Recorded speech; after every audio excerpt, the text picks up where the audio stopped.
la khaufun alaihim walahum mereka tidak akan mengalami ketakutan baik kehidupan dunia maupun kehidupan akhir.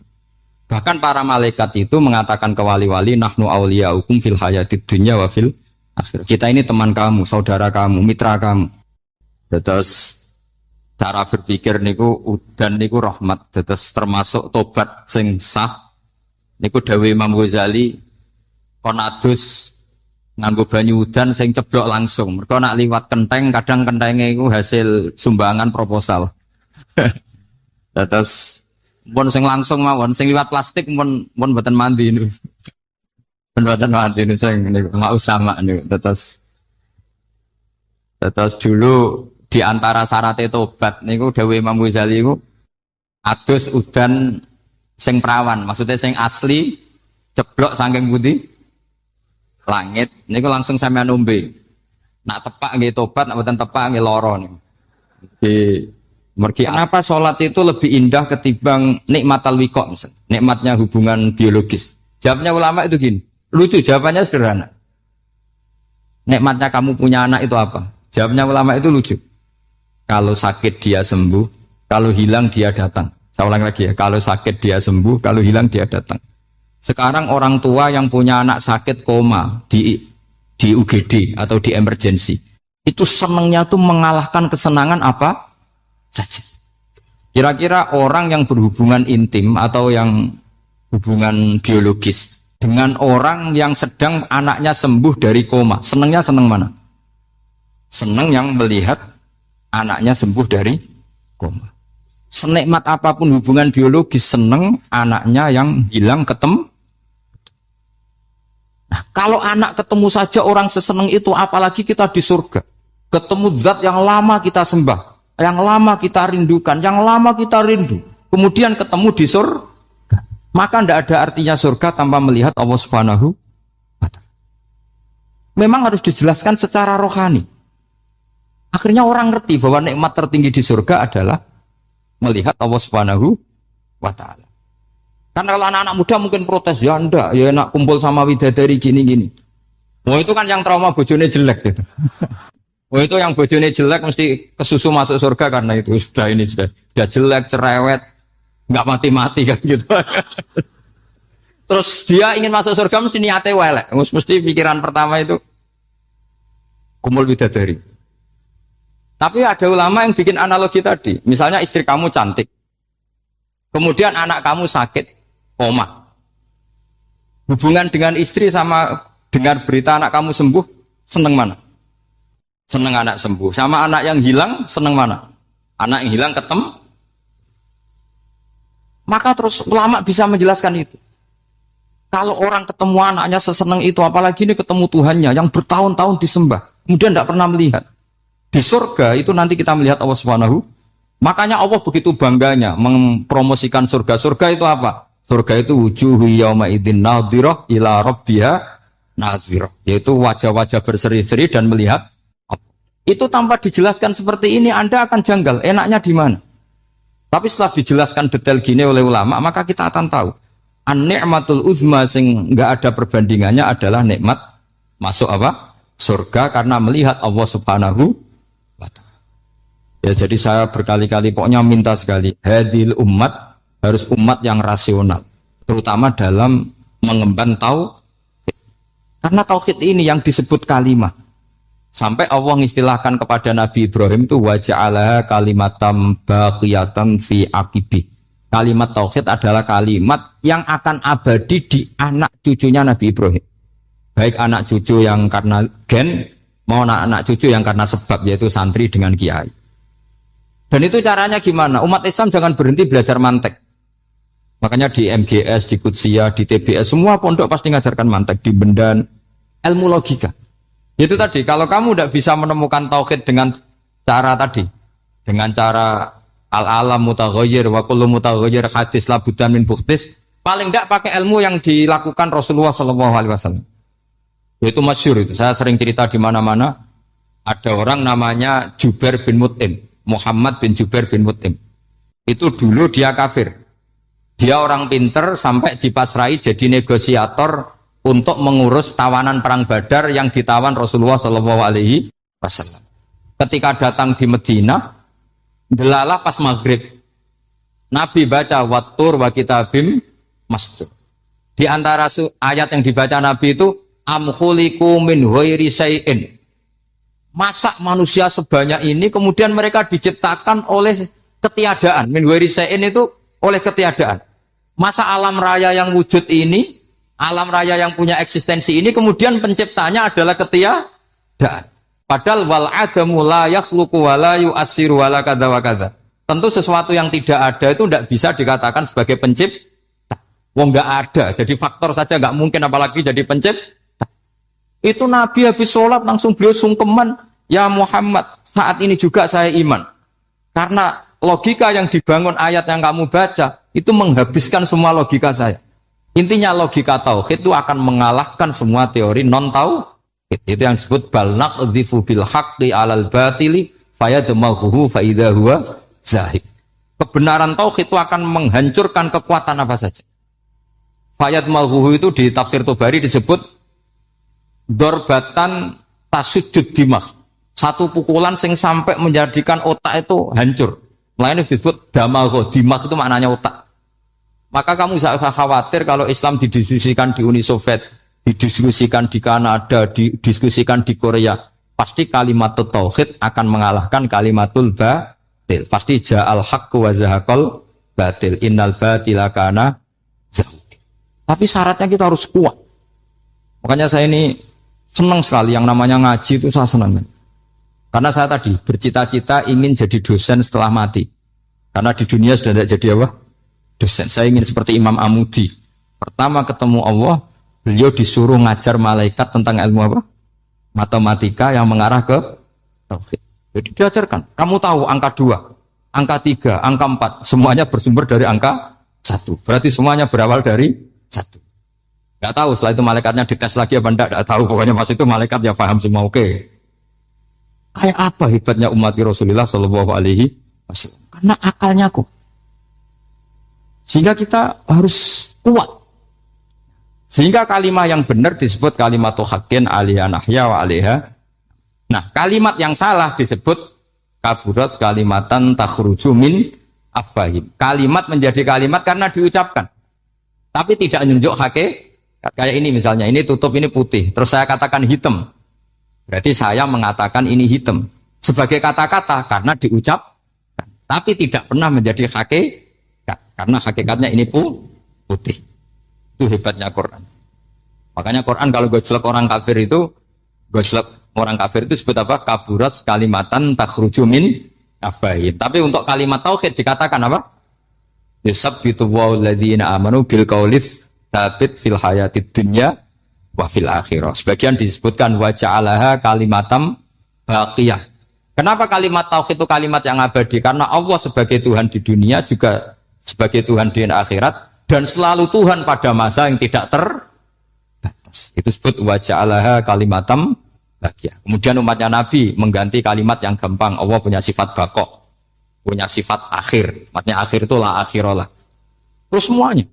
Yang paham ya alhamdulillah, yang enggak paham dikon ngapal no. Wujud kidam baqo mukhalafatul khawadisi qiyamuhu bi nafsi wahdaniyat qudrat irad. Wes paham. Lah kok sing rada alim terus roh bedane iki sifat ma'ani iki maknawiyah.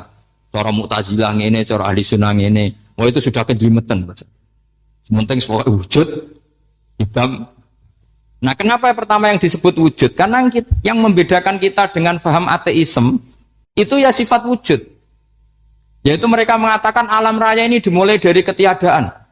Wah itu akal mana saja itu nggak bisa nerima. Masa ketiadaan menciptakan sesuatu yang ada.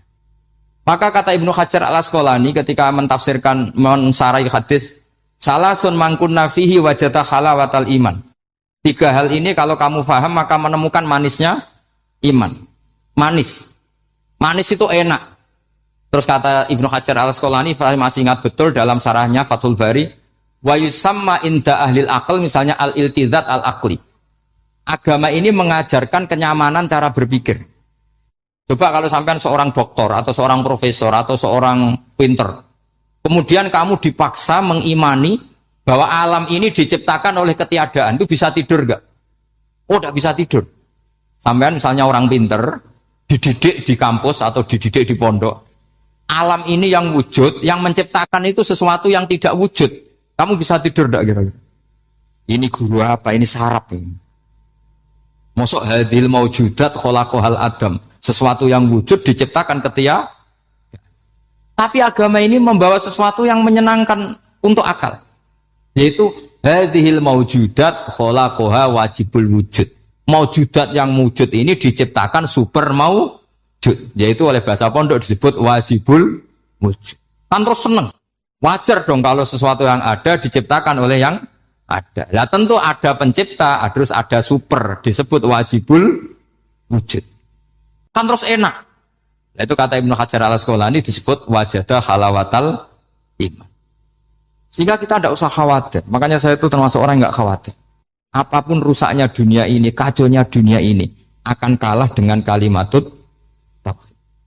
Karena kalimat ini ketemu apa saja pasti menghancurkan. Yaitu disebut bal naqdhifu bil haqqi 'alal batil fayadmaghuhu fa idza huwa zahid. Kalimat hak ini akan menabrak apa saja. Dan yang ditabrak pasti hancur. Makanya sama tidak usah khawatir misalnya ada negara ateis di Cina, di Korea.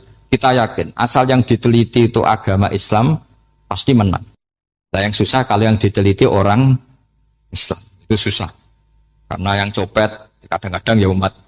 Apalagi di negara mayoritas muslim, nanti copetnya, premannya, koruptornya, semuanya beragama Islam. Makanya kita hanya punya pilihan dua itu, umat Islam dan Islam yang kumat itu dok. Kalau tidak umat Islam, ya Islam yang kumat. Tapi kalau kalimat tauhid itu kalimat yang aman, tak jamin. Tak jamin 100%. Sehingga saya itu kalau ditanya profesor Pak, kalau suatu saat Indonesia jadi negara yang sangat terbuka, kemudian ada sekolah perbandingan agama, menurut Anda prospek Islam gimana? Saya jawab asal yang dikaji Islamnya bukan orangnya, pasti Islam tetap prospek. Asal yang dikaji apa? Islamnya bukan orangnya. Kalau orangnya ya Masya Allah. Itu tadi kalau tidak umat Islam ya Islam yang terus kalau matur nuwun sangat dengan hormat teng Raden Asnawi. Beliau sekarang generasi keempat ya, wonten sing generasi ketiga. Nasab kula kepanggih Raden Asnawi teng Asnawi sepuh. Terus Mbak Raden Asnawi gadah bah namine Abdullah Husnen, terus Ibu Ayu Sofia niku binti Asnawi sepuh. Kula buyut kula kandung damaran niku Hafsah binti Maksum bin Soleh bin Asnawi sepuh. Kenapa saya cerita zuriyah? Terus satu peradaban. Gini bahasa Indonesia mohon nggih. Sane gaul. Satu peradaban itu yang bisa bangun itu zuriyah. Zuriyah itu komunitas gen.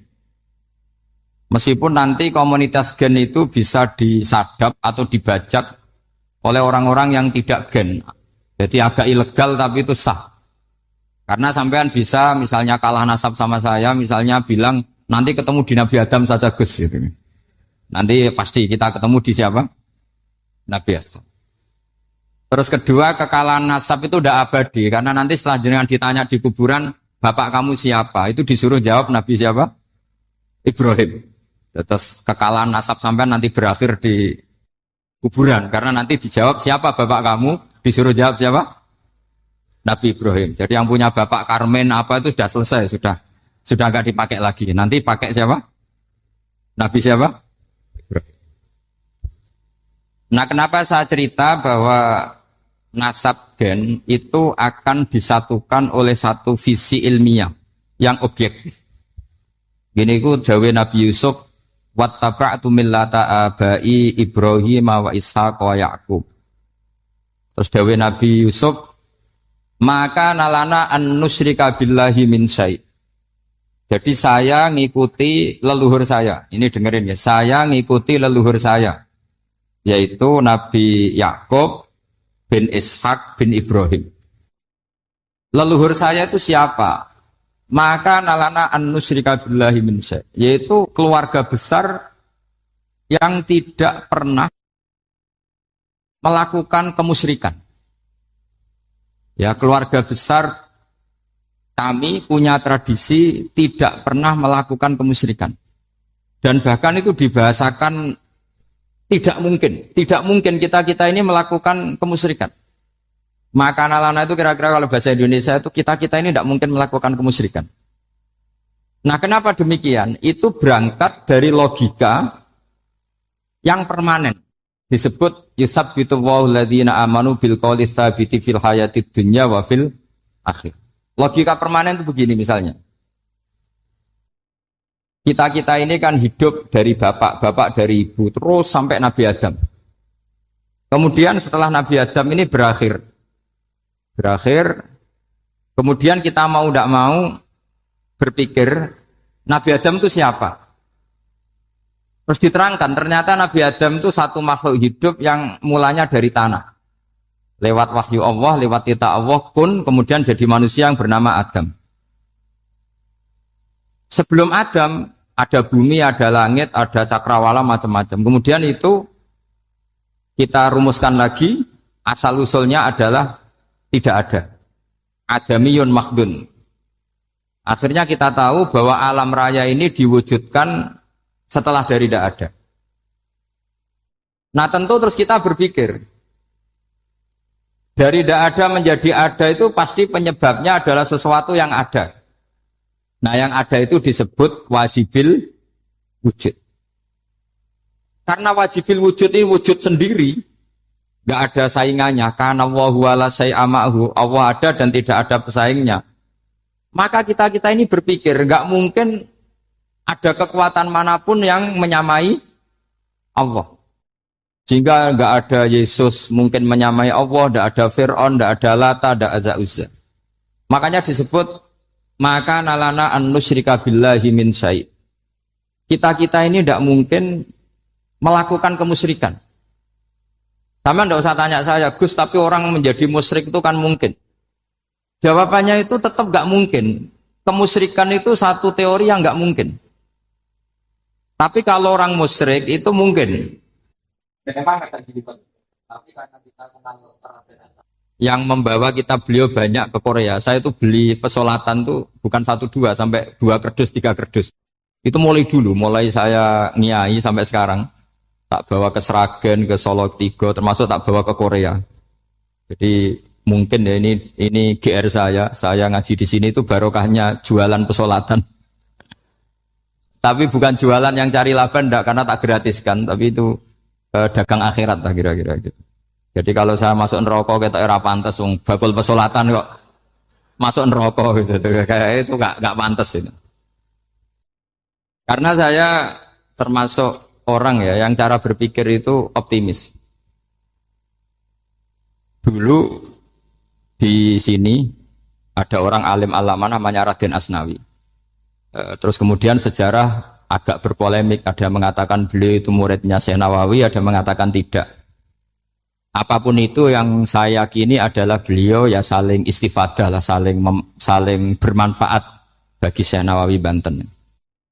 Saya punya catatan sejarah banyak tentang Raden Asnawi karena guru-guru kita itu akan ketemu di Syekh Nawawi Banten. Yaitu kita tahu misalnya saya ngaji Mbah Mun ngaji Mbah Zubair misalnya ngaji Syekh Fakih Mas Kumambang, ngaji Mbah Mahfud, terus ngaji Sayyid Abi Bakar Sato, terus ngaji Sayyid Zaini Dahlan. Kalau keluarga sini mungkin misalnya Gus Hafid, Mbah Niam, Mbah Zuhri, terus Raden Asnawi. Raden Asnawi kita tahu nikah dari istri mudanya Syekh Nawawi, yaitu Nyai Hamdana.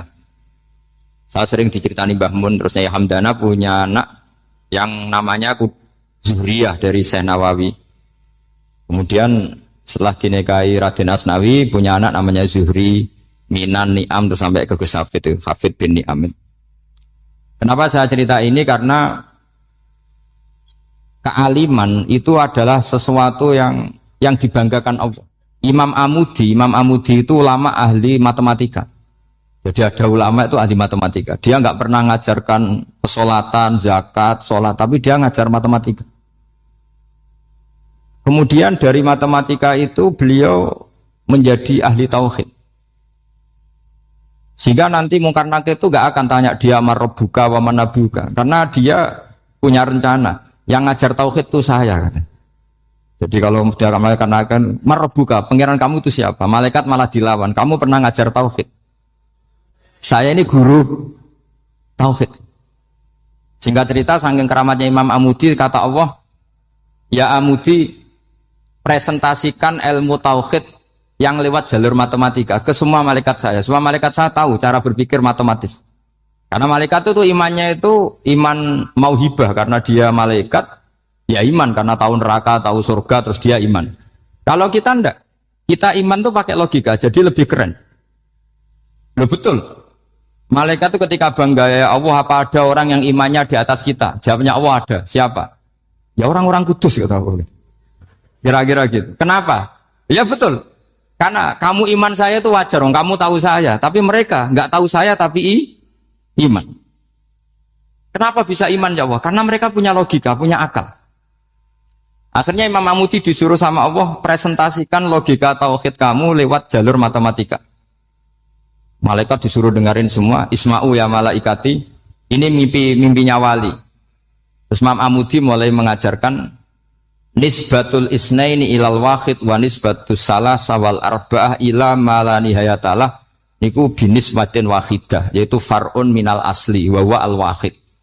Mbok angka sebanyak apapun 2, 3, 4 sampai 1 miliar itu nisbatnya ke angka 1 adalah nisbatul far'i ilal asli. Semuanya berasal dari 1. Maka hadhil awalim atau hadal alam ila ma la nihayatalahu, tetap semuanya ini cabang dari 1, yaitu wujud dari 1, yaitu Allah Subhanahu wa ta'ala. Sehingga semenjak itu ditiru sekian ulama. Akhirnya malaikatnya mantuk karena kepastian kalau Allah 1 yang diyakini malaikat itu sepasti logika yang dibangun orang-orang manusia ini, padahal tidak ngerti Allah Subhanahu wa ta'ala karena pakai akal. Sehingga di pondok itu orang harus ngerti mantek. Orang mantek itu ilmu yang jelimet tapi menyenangkan. Biasanya sing sinau ambek rokokan, sawangannya kayak filosof. Jadi paling gak agak paham dia alasan. Penting nikmati rokok, tapi pikir nikmati pemikirannya, ternyata nikmati rokok. Kayak kemarin saya datang ke resepsinya Gus Agil, saya itu tertawa terus karena dengerin Habib Mutahar. Saya membaca bahayanya rokok. Setelah tahu bahayanya, saya berhenti membaca. Tak pikir itu kan setelah tahu bahayanya saya berhenti merokok. Ternyata enggak. Saya baca bahayanya apa? Merokok. Setelah saya baca, maka saya berhenti membaca. Bukan berhenti merokok. Itu ilmu kelas tinggi seperti itu harus mantap. Pernah beliau ditegur dokter, Beb, kalau rokok terus nanti mati. Tenang saja, saya masih bawa korek. Dikira itu kan orangnya yang mati, ternyata beliau enteng saja. Santai aja dok, saya masih bawa korek. Jadi saya bukan nyarankan santai rokok, tapi orang rokok itu memang punya logikanya sendiri. Kalau Banafek Hajen itu masih pernah bahas saya juga. Karena Banafek juga turunan Mbah Mutamakin.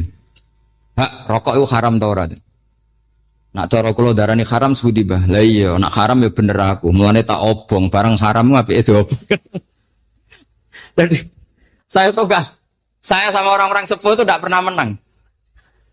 Jadi apa ya? Mereka itu orang yang sudah lama gimana ya? Mau dikatakan bulat itu ya, tapi memang nggak pernah kalah mereka. Ada satu kiai, masih misananya Mbak Nafek. Ini rokok 2 katanya. Bagi yang nggak ngerokok berarti membiarkan 2 haram masih. Bagi yang merokok berarti mengurangi haram. Kalah lagi saya. Jadi saya tuh pernah dibully 2 mbah saya. Karena 2 mbah saya ini rokok semua. Akhirnya saya sing nom ngalah gitu. Karena saya tidak mungkin bilang sing waras ngalah karena kalah sepuh gitu. Jadi ya sudah, mau tidak mau harus bilang sing nom. Tapi yang penting itu kita mendengar. Jadi ternyata sepinter-pinternya kita itu mesti kalah pinter sama yang sepuh-sepuh itu. Jadi kalau tahu bahayanya rokok lewat membaca ya harus berhenti merokok. Berhenti membaca katanya. Nah malaikat ini cerita lagi malaikat. Saya memang dari awal niat hormat Raden Asnawi karena buyut-buyut beliau itu ketemu di buyut saya. Saya ini turunan Mbak Asnawi sepuh. Terus cuma buyut saya itu nikah Lasem, terus saya keceluk cucunya keluarga Lasem. Sebenarnya saya juga cucu Kudus. Tapi terus alhamdulillah sekarang kembali karena buyut saya menyuruh saya ngajar di Damaran, terus sampai sekarang saya ngajar di Damaran. Jadi buyut saya itu masih lahir di Damaran. Namanya Mbak Hafsah, itu Hamsah binti Maksum bin Soleh bin Asnawi Sepuh. Sama seperti nasab di sini Raden Asnawi, Mbak Abdul Husnan, terus Nyai Ayu Sofiyah, terus Mbak Raden Asnawi. Saya mau cerita, jadi ilmu itu lebih keren kita. Sehingga Rasulullah Shallallahu Alaihi Wasallam pernah ngendikan, saya ini rindu sekali li ikhwani. Kata Nabi itu ikhwani. Kata sahabat bilang, alasna ikhwana kaya Rasulullah. Bukankah kita ini saudara kamu, saudara engkau ya Rasulullah? Tidak, antum ashabi, kamu itu sahabat saya. Siapa teman-teman kamu itu ya Rasulullah? Yaitu kaumun yang tidak melihat saya, kemudian iman kepada saya. Jadi mereka seperti kita semua di Kudus ini tidak melihat Rasulullah SAW, tapi iman sama Nabi. Dan ketika malaikat yubahi bikum malaika, Allah bangga dengan malaikatnya, membanggakan kita. Sampai malaikat itu sentimen, kok bisa ya Allah? Ya karena tadi, kamu iman sama saya wajar, karena kamu melihat surga, melihat neraka, melihat aras. Sementara orang Kudus coba ngelihat apa? Paling simpang 5, apa simpang 7 itu. Tapi imannya nggak kalah dengan malaikat. Kenapa nggak kalah? Karena tadi kita diajarkan bahwa nisbatul isnaini wassalasah wal arba'ah ila ma la nihayatalaha itu sama-sama nisbatul far'i ilal asli. Tetap yang asli adalah angka 1. Jadi nggak mungkin aslu hadhil asya nggak dari Allah itu. Nggak mungkin. Tetap dari zat yang 1. Kemudian tentu ini bukan nisbatul walad ilal walid, anak ke bapak tentu enggak. Tapi nisbatul khaliq sama makhluk. Tapi apapun itu pasti 1. Sehingga Imam Amudi akhirnya masuk surga lewat jalur itu. Tidak usah lewat pertanyaan man rabbuka wa man nuka. Kelasnya disuruh ngajar malaikat. Saya punya rencana jadi pengajar malaikat nanti itu kan. Jadi orang-orang Kudus yang dapat barokahnya Raden Asnawi nanti jangan mau kalau ditanya man rabbuka wa man nuka. Kelasnya itu harus apa? Jadi gurunya malaikat. Karena bapak kita Nabi Adam itu keren. Nabi Adam itu adalah orang yang disuruh Allah dipresentasikan, dibanggakan Allah di depan para malaikat. Ketika ada malaikat yang agak hasud, tapi itu tidak malaikat papan atas, malaikat yang kebanyakan. Itu kan agak gak terima Nabi Adam jadi apa? Khalifah. Sampai malaikat ini usul ataj'alu fiha mayusidu fiha wasfikut. Makanya kalau saya protes sama malaikat itu malaikat yang ini, bukan Jibril sama Israel. Kalau protes Israel bahaya ya. Bisa dihabisin. Saya pernah ditanya seorang kiai, Gus, ini kan gojlok malaikat kok berani? Ya karena malaikat yang jenis ini pernah gojlok Nabi siapa? Adam. Enggak percaya kalau Nabi Adam itu layak mimpin sampai protes ataj'alu fiha may yufsidu fiha wasfikut. Tapi apa yang terjadi? Allah mengajarkan satu ilmu di Nabi Adam kemudian disuruh meresentasikan. Qala ya Adamu ambihum bi asma'ihim. Adam, coba kamu presentasikan ilmu kamu. Lah Nabi Adam fasih mempresentasikan ilmu. Kata Allah, kamu bisa enggak sepinter Nabi Adam? Enggak bisa ya Allah. Makanya sudah saya bilang, ini a'lamu malah. Saya lebih tahu siapa yang layak mimpin. Jadi layak mimpin itu pertama harus kuwatul ilm. Ilmunya itu harus kuat. Nanti saya akan cerita hubungannya Raden Asnawi dengan Syekh Nawawi. Apa itu hubungan teman, apa murid guru, itu memang masih jadi polemik sampai sekarang. Kalau saya ya keyakinan saling istifadah. Ini bahasa netral, tidak murid guru tapi saling apa? Istifadah. Kata Syekh Nawawi dalam tafsir Munir itu, ilmu itu nomor 1. Sehingga beliau setiap ada ayat fa inna hizballahi humul ghalibun, beliau pasti menafsiri bil hujjah wal barohin la bis saulah. Saya masih ingat betul takbirnya, memang saya hafalkan. Tapi bukan untuk modal pidato, bukan modal sebagai wong alim. Kalau pidato gampang. Pidato itu semua orang bisa. Kalau jadi orang alim itu tidak gampang. Lebih susah lagi wong alim berpidato. Itu kalau nggak pernah mbah saya tidak mau. Karena memang saya terkenal nggak suka pidato. 1 memang nggak bisa. Nomor 2 tidak ingin. Nomor 3 ya rugi. Karena pidato itu nasib-nasiban. Kalau nasib baik kamu tidak paham itu, wah Gus Ba ilmunya tinggi sehingga kita tidak paham itu kalau nasib baik. Kalau nasibnya ada baik, nak ngendikan bulat sama itu tepat-tepatan. Dan Syekh Nawawi itu benar, Raden Asnawi juga benar, semua guru-guru kita benar. Karena agama ini sebetulnya bukan masalah negara, tapi masalah logika yang sehat. Uni Soviet itu pernah mengkooptasi Uzbek, Ceknya, Tajikistan. Itu 100 tahun. Orang dipaksa ateis. Tapi orang-orang Uzbek, saya sering ketemu lama Uzbek, kadang ketemu di Korea, kadang di Malaysia. Orang-orang Uzbek itu punya basement di bawah tanah. Kemudian di bawah tanah ini mereka ngajarkan tauhid. Ngajarkannya ya gampang. Misalnya, ini sesuatu yang ada. Ya ini. Ini ada penciptanya enggak? Ya ada. Siapa? Tukang katanya. Yang penting itu enggak ada logika bahwa sesuatu yang ada disebabkan oleh ketiadaan. Lah orang komunis, orang ateis itu orang yang mengatakan alam ini didahului oleh nihilisme, oleh adamiyah. Masuk akal enggak sesuatu yang ada, penciptanya sesuatu yang tidak ada. Sehingga orang anak-anak Uni Soviet itu enggak pernah kepikiran membenarkan ateis itu enggak pernah. Bareng Uni Soviet ada itu Glasnost Perestroika itu kemudian hancur, semuanya langsung menjadi negara Islam, termasuk Uzbek, Tajikistan, karena diajari ilmu. Bahwa ilmu itu yang enggak pernah kalah oleh negara. Sehingga saking pedenya Rasulullah SAW ketika Sulhul Hudaybiyah, ini agak jelimet, tapi gampang dicerna. Sulhul Hudaybiyah itu satu perjanjian yang semuanya merugikan Rasulullah. Yaitu kalau orang kafir masuk Islam disuruh kembalikan ke kafir. Karena kafir itu bagi mereka habitat. Islam itu hal yang baru. Tapi kalau orang Islam menjadi kafir, nggak boleh kembali Islam. Berarti kembali ke habitat. Semua perjanjian itu merugikan. Sampai masyhur Sayyidina Umar protes ke Rasulullah. Jenengan masih Nabi. Itu kan ekstrim tanya. Jenengan sampai sekarang masih Nabi. Ya, saya masih Nabi. Kenapa tanya demikian? Karena semua perjanjian merugikan Islam, menguntungkan orang apakah? Semua sahabat sebetulnya persis Sayyidina Umar protes, kecuali Abu Bakar. Lama-lama akhirnya di antara perjanjian itu berbunyi begini. Tapi saya minta satu hal. Orang boleh mendiskusikan Islam tanpa tekanan. Itu saja permintaan Nabi. Orang boleh mendiskusikan Islam secara bebas, tidak tertekan. Karena orang-orang kafir melihat itu hal yang biasa. Ya nggak masalah Muhammad. Akhirnya orang diskusi. Islam itu apa sih? Islam itu orang yang menuhankan Allah. Allah itu siapa? Zat yang menciptakan langit dan bumi. Lama-lama orang kafir berpikir, wah keren. Tuhannya Muhammad bisa bikin langit dan bumi. Nggak kayak Tuhan kita, malah kita yang bikin. Jadi mulai debat itu mulai. Terus ada yang cerita lagi. Saya pernah loh nyembah Lata, pas itu dikencingi luwak. Masa ailahun ya bulu ali sa'laban, masa Tuhan kok dikencingi luwak? Yang agak-agak ahli kitab ya diskusi lagi. Wah kayaknya Yesus tidak Tuhan. Masa Tuhan kok kelaparan, lemes, wah repot nanti. Jadi makanya Allah ketika gojlok wa ummuhu siddiqah kana yakulani ta'am. Mal masihu ibnu Maryam illa rasul qad khalas min qablihir Rasul wa ummuhu siddiqah kana yakulanit.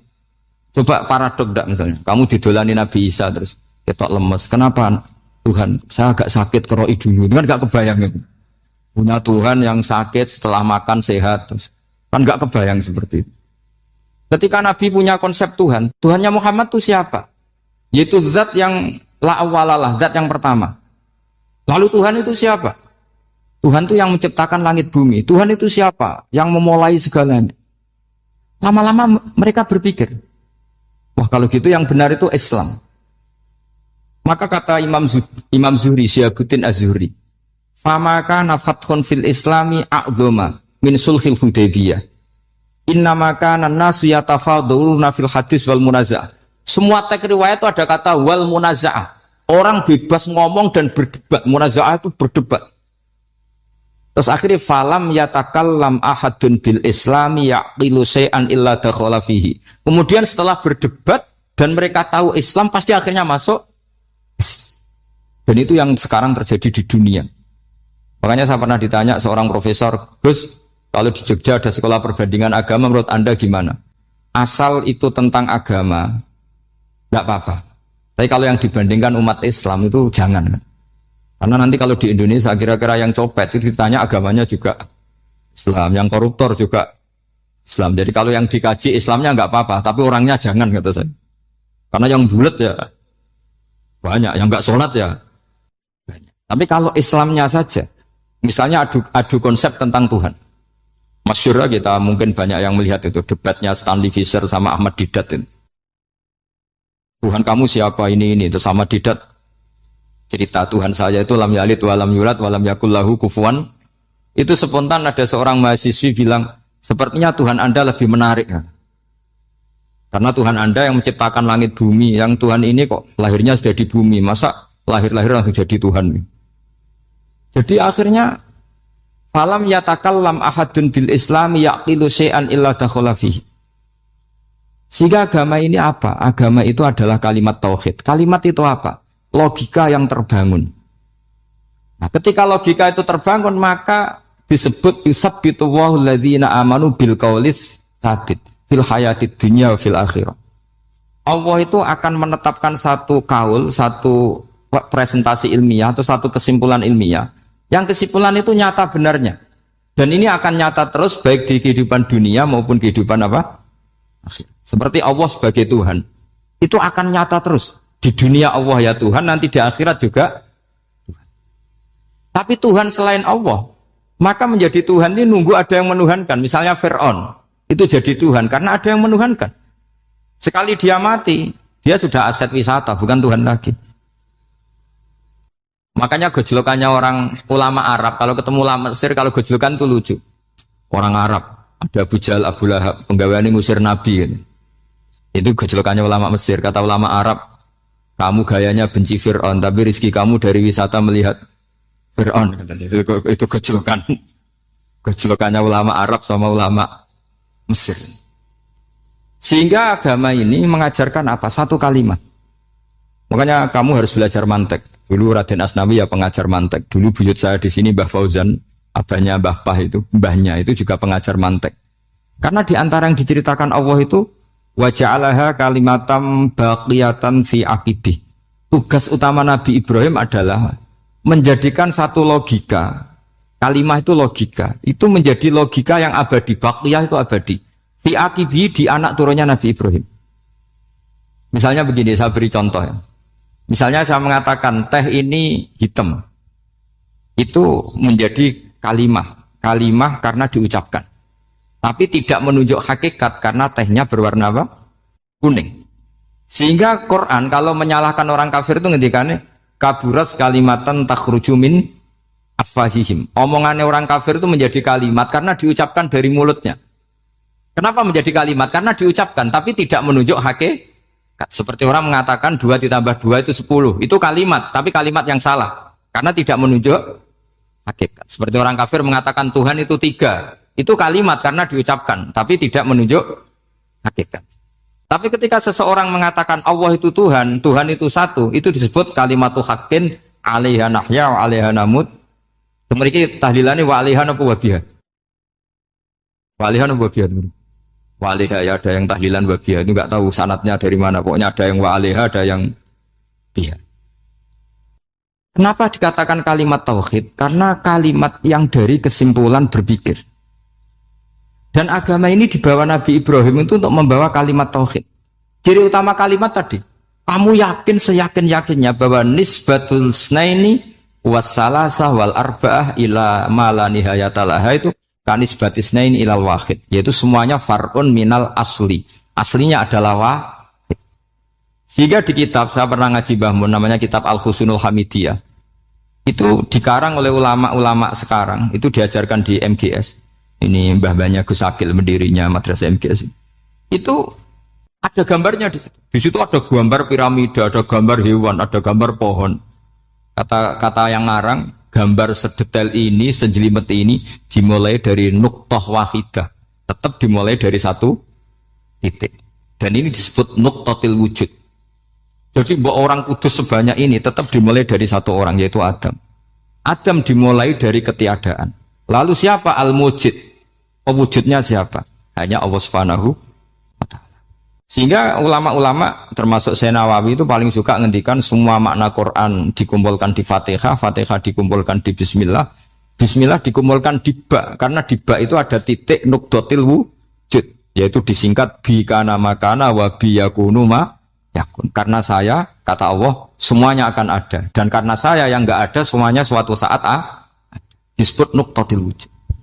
Nah, kita meyakini kalau Allah satu itu seyakin-yakinnya. Karena enggak mungkin angka enggak dimulai dari angka satu. Begitu juga gambar seapapun julumete. Misalnya sampean gambar zaman saya kecil, gambar paling favorit itu apa, kambing bertarung. Itu gambarnya kan susah. Daripada gambar kambing bertarung susah terus dibikin kotak saja, tembok. Kalau tanya gurunya, gambarnya mana? Di belakang tembok, Bu. Ini itu dulu saya diwarai anak-anak nakal. Jadi semua satu gambar itu disuruh gambar harimau, yang satu disuruh gambar kambing bentrok, yang satu disuruh gambar matahari, semuanya kotak semua. Ini itu, Bu, gambarnya di belakang apa? Tembok. Maka nggak kelihatan kata sih. Jadi gurunya kalah cerdas. Guru itu sebenarnya nggak pernah menang, karena murid itu lebih pinter. Itu teman saya dulu kalau ngaji itu, kalau tes itu ngerpek, baca. Gurunya marah, kamu tes kok baca? Enggak ngerpek, Bu. Ini belajar di kelas. Katanya belajar kapan saja, di mana saja. Acuh. Jadi apa ya, orang itu kadang yang salah itu lebih masuk akal kadang-kadang ini. Saya teruskan ya supaya ini dapat barokahnya Raden apa? Asnan. Saya mohon sekali ya, kalimatul haqqin itu harus kamu jaga. Caranya jaga ya tadi. Kalau kamu tidak bisa ilmu mantek, misalnya al-alam mutaghayyir wa kullu mutaghayyir hadis la budda min muhdits, itu kan jelimetan. Pakai saja teori umum bahwa gambar apapun jelimetnya itu dimulai dari satu titik. Karena nggak bisa, nggak dimulai dari satu titik. Maka alam apapun jumlahnya nggak terhingga, tetap dimulai dari al-wahidul qahar, yaitu satu titik. Yaitu dalam konteks tauhid tentu itu Allah Subhanahu wa ta'ala. Sehingga Nabi Ibrahim itu orang paling sukses bikin waja'alaha kalimatam baqiyatan fi aqibi. Terus Nabi Muhammad begitu, sahabat gitu, sampai kita sekarang diajari ilmu mantek. Ilmu mantek itu logika yang enggak terbantahkan. Karena mau tidak mau. Kata Imam Syafi'i, fa innal uqula muttarratun ila qabulil haq, karena akal akan dipaksa menerima kebenaran. Dan itu yang terjadi di Uni Soviet. Dikooptasi 100 tahun untuk berfaham ateis, dilawan oleh ilmu, tetap menanamkan ilmu tauhid, ilmu mantek. Ketika Uni Soviet secara politik runtuh, semuanya menjadi muslim.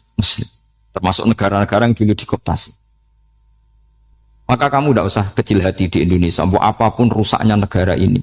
Asal kita cara bertauhid benar, insya Allah tetap meninggal husnul khotimah. Karena sudah janjinya Allah, yusabbitu walladzina amanu bil qaulis tsabit.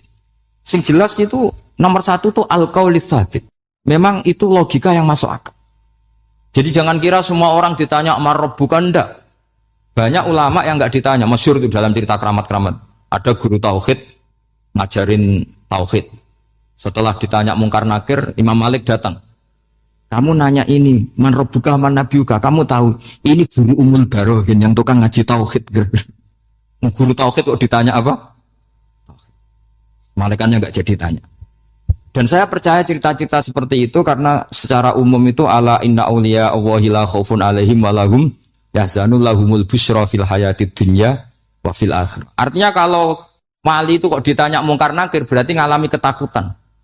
Karena di situ kan digambarkan mungkar nakir itu sewangar, bawa godam. Kalau yang tanya nggak bisa dipukul sampai ajur sak walang-walang. Pokoknya ceritanya kan seru seperti itu.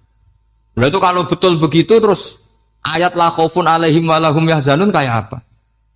Makanya dalam kitab Nashihul Ibad itu ada cerita ini. Sampean boleh nggak sependapat dengan saya, tapi semoga nasib sampean nanti digebuki malaikat.